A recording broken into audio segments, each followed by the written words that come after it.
Hey everybody, welcome back to Tim Travels. It's Terry, your host. I am not taking the hoodie off until after Monday night. So the Hawkeyes got by Connecticut last evening.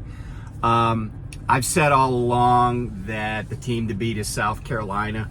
I haven't changed my opinion about that. I don't know what the line's going to be. The last time South Carolina lost was last year to Iowa in the national semifinal. And so, I'm sure that that's on the mind of some of the people in South Carolina or at South Carolina.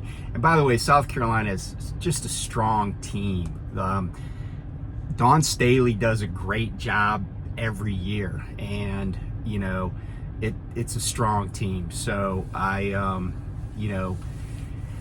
everybody can be beat, but it's going to take a Herculean effort, I think, to defeat this South Carolina team. But we'll see. That's why they play them, right?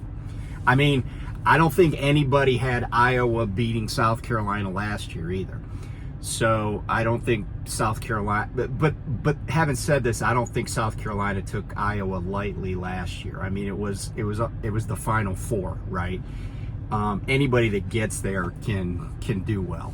So, but I'm sure it'll be a great game. And by the way, the women's Final Four tickets are like outpricing the men's Final Four by like insane numbers. But again, I'm a big fan of it. I think that it's great for the sport. It's great for women's sports. You see these women out there playing that are multimillionaires already. I think it's all good. So anyway, I just wanted to throw up a quick video because I'm in Cunningham, Kansas, and we're empty, and we're deadheading out here to the meat patch.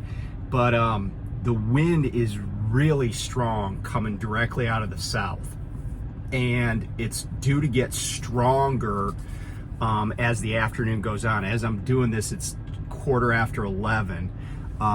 Like I said, I just pulled into the Loves here.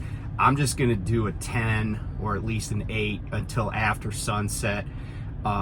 And what's happening is there's this cold front coming through, and ahead of that cold front, the winds are just really strong, and they're gonna get stronger.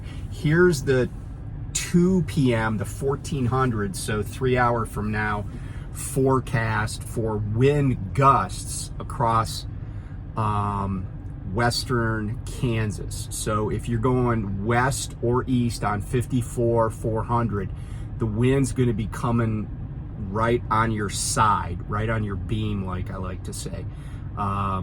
It's going to be pushing you to the right if you're headed west. It's going to be pushing you to the left if you're headed east. But take a look, and the orange numbers are there are numbers that forecast wind gusts up to 60 miles an hour. That's a no-go even for a loaded truck. That's pretty much, even with a loaded truck, you're starting to tempt fate. That's with the 60 mile an hour gust. So, but take a look at this.